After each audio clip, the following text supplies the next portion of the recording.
How's it going, everybody? If I were to tell you that you had a photographic memory, or asked you, rather, if you had a photographic memory, you'd probably say, yeah. If I showed you a picture of somebody and asked you to stare at it for a while and then you closed your eyes and really thought about it, could you see the person still? Would that person still be in your mind? Would you be using your kind of imagination, so to speak, to still see them? That's clairvoyance, guys. Really is. Beyond a shadow of a doubt, that is clairvoyance. It is literally just seeing images in your mind or in your imagination or whatever you want to call it, mind's eye. That's clairvoyance, is being able to clearly see. That's the clair part, is clearly see what is happening and what is going on. So try that exercise, which I just put in the thing. How many wolves did you see? How many of them were howling into the night and how many were staring forward? What colors were in the picture? These are things that you can do to sharpen your clairvoyance and kind of train it to kind of get better. You can also try staring at an object and kind of focusing on the details. Any object, focusing on walking when you're doing, I'm walking the dog right now.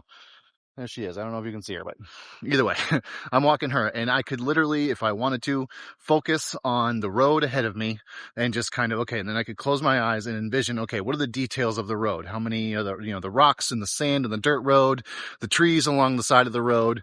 Is it a sunny day, etc.? So try these things for clairvoyance and see if you can get something out of it, and then when you're doing mediumship and psychic work, that's how this work comes to us.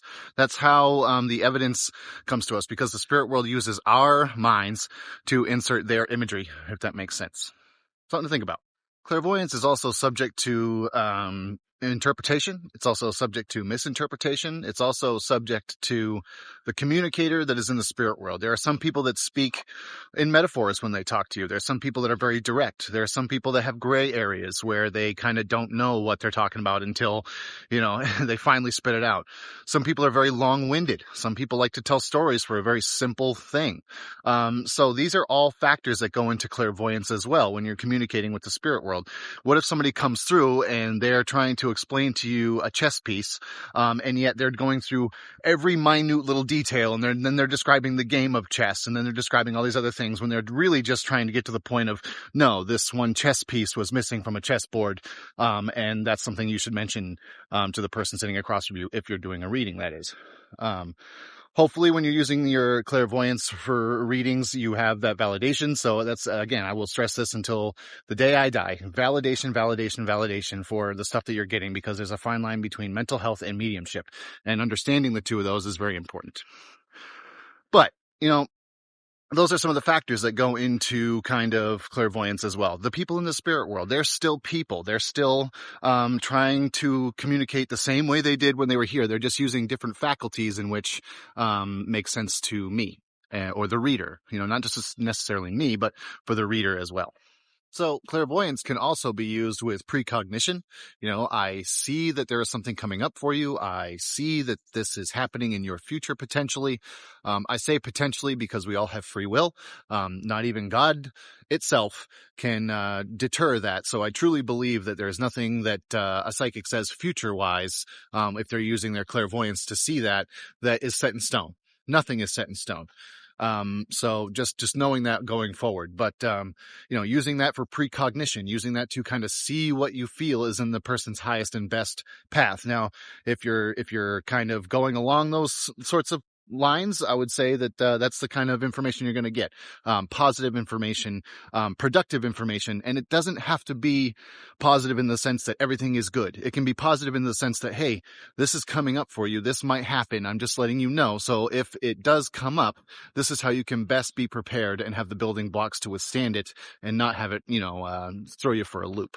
That's really kind of the cognition or precognition that people should be focusing on, is how, if you're going to get information that's like, ooh, geez, that might be perceived as bad, how can we transmute that into something that is positive? So if that comes up and you get a clairvoyant image of something that's negative, ask the spirit world, say, hey, what about this can I tell them or examine with the sitter? And this is strictly from a reader's perspective. If you're sitting across from somebody and you're giving them a reading, what can I say or what can you show me that will allow me to turn this into a positive thing? That will turn this into a lesson or something that will help them along their highest and best. I also want to mention that clairvoyance is not the only clair that we have at our disposal. There's many other ones, and I'll make videos of each individual ones as well. Right now we're focusing on clairvoyance. And again, that is clear seeing. You clearly see. So that's using your mind's eye, using your imagination, using whatever you want to call it, using your photographic memory to be able to get these images from an outside source. And when you're doing a reading, and that's exactly what is happening, you're getting these images that are already stored in your mind from previous percepted encounters in the world. So things that you see, things that you feel, things that you know, things that you say, all these that like become the biggest kind of encyclopedia that you can find. Be nosy with stuff.